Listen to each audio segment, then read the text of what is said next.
El poder no está donde crees que está. Los gobiernos ya no controlan todo, pero ¿te has preguntado alguna vez? ¿Quién jala los hilos de verdad?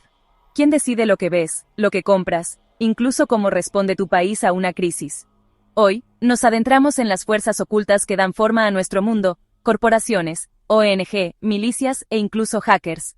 Porque los verdaderos gobernantes no siempre son los que tienen banderas y fronteras. A ver, seamos realistas, había una vez en la que era fácil saber quién mandaba: reyes, presidentes, emperadores. Ellos tenían las coronas, los tronos, los sombreros chistosos.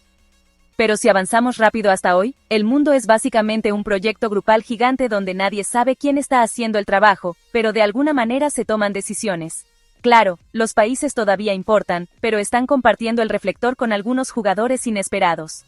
Las corporaciones gigantes andan por ahí ganando más dinero que naciones enteras. Las ONG se están metiendo a hacer los trabajos que algunos gobiernos no pueden, o no quieren hacer, y los grupos terroristas, las milicias y los cyberhackers están reescribiendo las reglas del conflicto. ¿La idea anticuada de que solo los estados tienen el verdadero poder? Sí, eso ya pasó de moda. Tomen como ejemplo a las corporaciones multinacionales. Compañías como Apple o los gigantes petroleros tienen tanto dinero e influencia que los gobiernos literalmente compiten por su atención. Los países se desviven, ofreciendo exenciones de impuestos, desregulación y trato VIP, solo para que inviertan. Y estas corporaciones no solo fabrican teléfonos y perforan pozos petroleros. Están moldeando acuerdos comerciales, leyes laborales e incluso políticas exteriores. Algunas de ellas son más ricas que países enteros, lo que nos lleva a la pregunta: ¿quién está realmente al mando? Luego tenemos a las ONG, como Amnistía Internacional y Médicos Sin Fronteras, que no dirigen países pero aún así logran influir en las leyes y políticas. Están ahí afuera haciendo que los gobiernos rindan cuentas, luchando por los derechos humanos, y entrando en zonas de crisis cuando las instituciones oficiales fallan.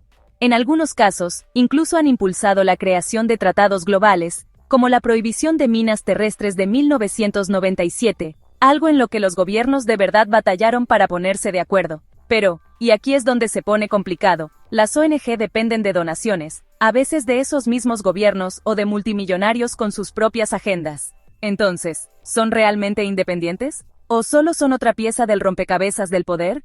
Mientras tanto, las milicias y las organizaciones terroristas sacuden la seguridad global, a veces incluso arrastrando a las naciones a guerras que no planearon. A grupos como ISIS y Boko Haram les importan un cacahuate las fronteras o la diplomacia.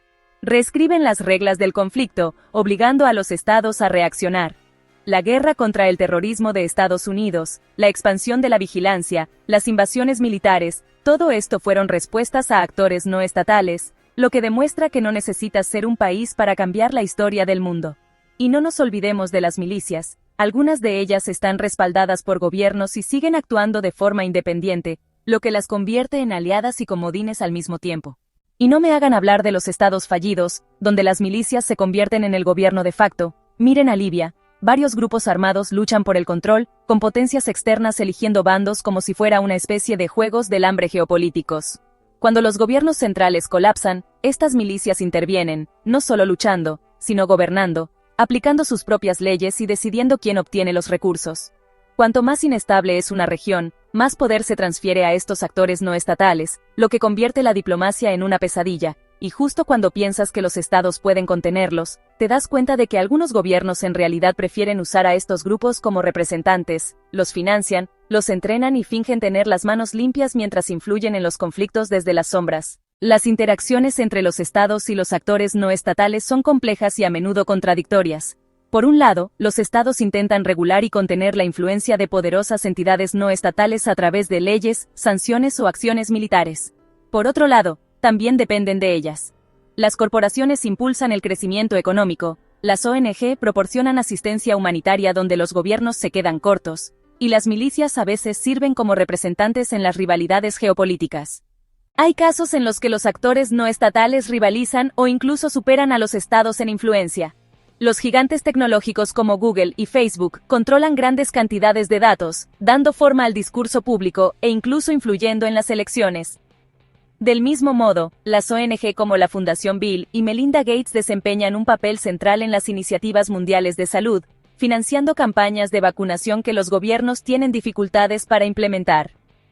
Mientras tanto, Las redes criminales transnacionales, como los cárteles de la droga, operan con impunidad en ciertas regiones, desafiando a las fuerzas del orden y socavando la autoridad estatal. Estos ejemplos ilustran cómo el poder en el sistema internacional ya no está monopolizado solo por los estados, sino que se distribuye cada vez más entre una gama diversa de actores. Estudios de casos del mundo real demuestran con más detalle el impacto de los actores no estatales en la geopolítica. La participación de contratistas militares privados, como el grupo Wagner en Rusia, muestra cómo los gobiernos subcontratan operaciones militares para evitar la rendición de cuentas directa. Del mismo modo, el papel del cabildeo corporativo en las políticas de cambio climático revela cómo las corporaciones multinacionales pueden obstruir o acelerar la acción ambiental. Los esfuerzos humanitarios de las organizaciones no gubernamentales en zonas de guerra, como Siria, ponen de relieve su capacidad para prestar servicios esenciales en lugares donde los estados han fracasado. Estos ejemplos subrayan la naturaleza cambiante de la influencia global, donde la dinámica de poder entre los estados y los actores no estatales sigue evolucionando. Mirando hacia el futuro, es probable que el papel de los actores no estatales en los asuntos globales se amplíe aún más. Los avances tecnológicos, como la inteligencia artificial y la guerra cibernética, están creando nuevas vías para la influencia no estatal. Los grupos hacktivistas y las redes de ciberdelincuentes representan ahora amenazas significativas para la seguridad nacional, desafiando las estrategias de defensa tradicionales. El auge de los movimientos descentralizados, impulsados por las redes sociales, permite a los activistas movilizarse a escala mundial, presionando a los gobiernos de maneras que antes eran inimaginables. A medida que estas tendencias continúen, el panorama geopolítico se volverá aún más complejo, requiriendo que los estados se adapten a un mundo donde la autoridad está cada vez más fragmentada. En última instancia, la distinción entre actores estatales y no estatales ya no es tan clara como antes. Si bien los estados siguen siendo las principales entidades jurídicas en las relaciones internacionales, los actores no estatales ejercen un poder considerable en la configuración de los resultados económicos, políticos y de seguridad. Su influencia puede ser constructiva, como se ve en los esfuerzos humanitarios y las innovaciones tecnológicas, o desestabilizadora, como lo demuestra el terrorismo y la delincuencia organizada. Las interacciones entre estos actores definen el orden geopolítico moderno, destacando la necesidad de una comprensión matizada de cómo opera el poder en un mundo cada vez más interconectado. Los dejo para que lo discutan en los comentarios. ¿Creen que los actores no estatales eventualmente tendrán más poder que los gobiernos? Pueden apoyarnos suscribiéndose si aún no lo han hecho. Cuídense, cuiden a sus seres queridos, y nos vemos pronto en otro video.